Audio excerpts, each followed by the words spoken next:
Hello, everyone. This is Mary Elizabeth with Sacred Love Tarot, and this is your collective general energy reading for November the 6th, 2023. Thank you so very much for turning up and tuning in, for liking, subscribing, commenting, hitting the notification button, and sharing. Everything you do here helps this channel grow, and it's greatly, greatly appreciated. So let's see what this wonderful Monday has in store. I just posted zodiac elemental readings. So I posted for Earth what the energy of the element of Earth should expect for the next week from the 6th to the 12th. I did the same for water, fire, and air. So if you haven't checked those out already, please do so. Those became available Sunday the 5th. So let's see what the energy is around Monday the 6th. So here we go. We're talking about the Hanged Man, the Chariot, and the King of Cups. So, what I want to say here, and what I'm being intuitively drawn to say, is that sometimes we take life too seriously. Sometimes instead of having fun, instead of enjoying, instead of planning for the future, instead of being open and honest about how we feel, about our truth, about what we desire, about what drives us and motivates us and creates passion within our lives. Instead of that, we have a tendency to harbor on the uncertain, the insecurities, the doubts, the grief, the what's, when's, where's, why's, how's. So Monday the 6th is going to give you an option, right? So the option is take a step back, look at things from a different perspective, recognizing that the knowledge you seek is within yourself, or going out, having fun, living life, and exploring and being playful, and step into a time of stability and balance. And it's thinking about it or doing it. It's contemplating it or doing it. It's taking a step back and looking at your life from a different perspective and see what can be changed, or just jumping into it and doing it. So if someone offers to take you out to coffee, or if someone offers to take you out to lunch, or if someone offers to take you out to brunch or to dinner, if someone offers to take you on a vacation next weekend, this is you either contemplating, thinking about it, looking at all of your options, or saying fuck it and just do it and having a great time and feeling the energy of that, right? How does looking at things from a different perspective make you feel? How does creating a sense of patience and using your divine knowledge make you feel? How does that make you feel? Sit there for a minute. How does that make you feel? Now, how does saying fuck it, throwing your hands up in the air and just doing it make you feel, right? Just having fun and knowing and recognizing that life is supposed to be lived, right? And sometimes it is so much fun to do the spur of the moment kind of thing, to make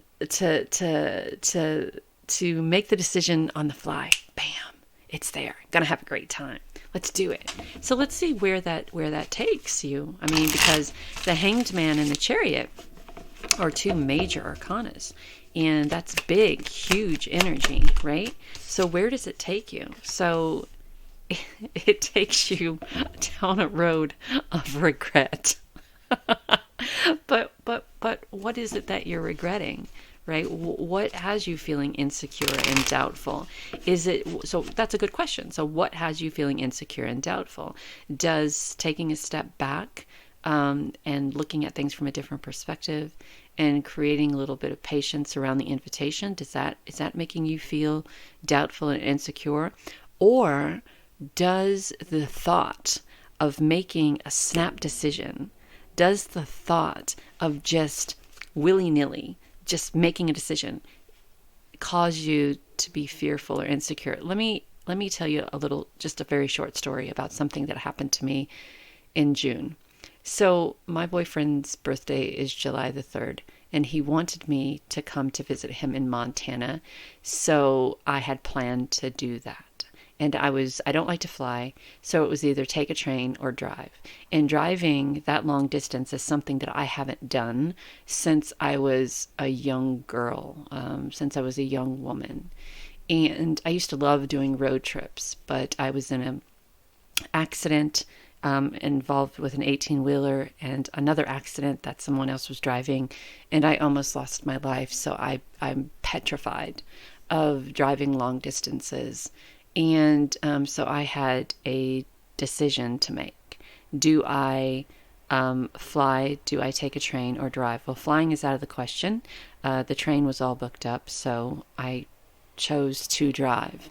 So I have a panic attack while I'm on the freeway, making this snap decision to just load the car and go. So I load the car, I get on the freeway at 3 o'clock in the morning, I have a panic attack, I have to pull off, and I'm hyperventilating, I'm crying, I can't breathe. So I call my boyfriend on the phone, I said, I don't know if I'm going to do it. From Vegas to Montana is 890 something miles. And I said, I don't know if I'm going to be able to do it. And he said, you know what, that's okay, just go back home.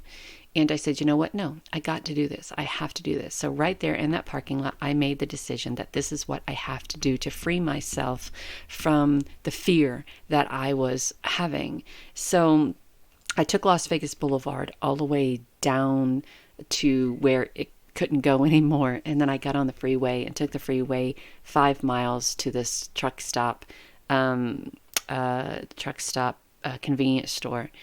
And so as I was at in the parking lot of this convenience store, truck stop, a decision came to me, and it was, you could take the highway up through Utah and Idaho to Montana, and knowing that being in all of that traffic and it was just going to petrify me, and there would be times where I'd have to pull off the road.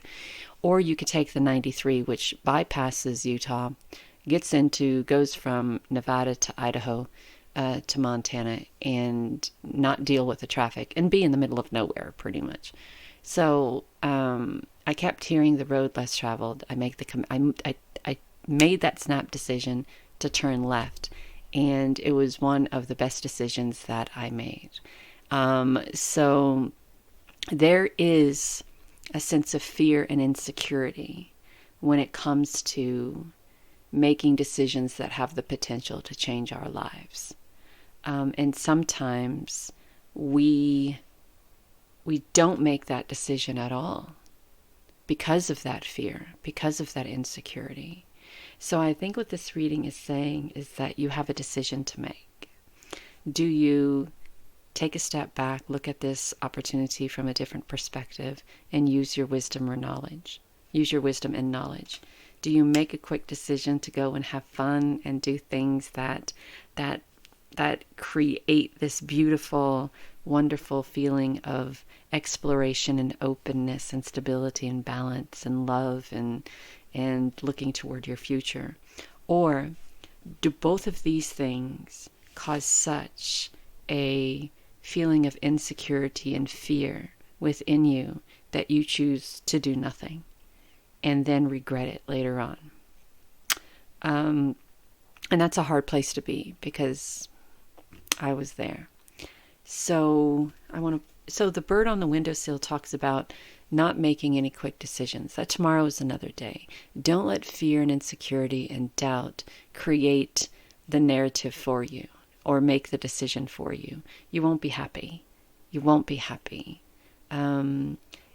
Either take a step back, look at this from a different perspective, and use the wisdom you have within, or make the decision to kick fear in the dick and go and have fun and explore and put yourself out there and enjoy life, right?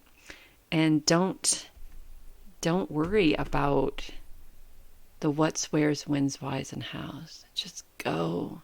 Live. Life is meant to be lived.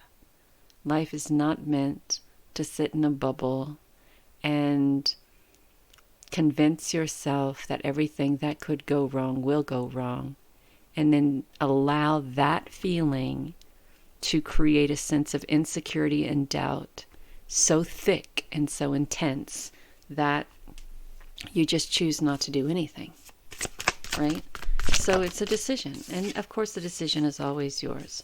So also what I want to say is that when you're able to let go, when you're able to release, there are a lot of things that, that ability to release and let go affects. There's your feeling of worthiness. It allows that to be opened and expand. It's your feeling of security, nurturing, self-love. It expands all of that. This just doesn't affect if you choose to do it or not. This also affects your worthiness. This also affects a transition, a transformation. It affects every single area of your life, and it gives you this sense of being empowered enough to make your own decisions, being empowered enough to say no to the insecurity and to the doubt and to the uncertainty and to the fear, and say yes to living life, to your worthiness, to your self-love, to your abundance, your prosperity, your financial health, your wealth, your home life. It affects everything. Once you allow yourself to be free from the chains that bind you, it's amazing what you can do moving forward. So don't allow this to affect this, right? Don't say no because of fear. It's okay to look at it from a different perspective. It's okay to make that snap decision and move forward. But what's not okay is allowing fear to rule the decision that you make. So if you're feeling fear, insecurity, or doubt, don't make a snap decision. Wait until you're not feeling fear, till you're not feeling insecurity. And it's about empowerment, taking back your power. I hope that helps, my dear. Talk soon.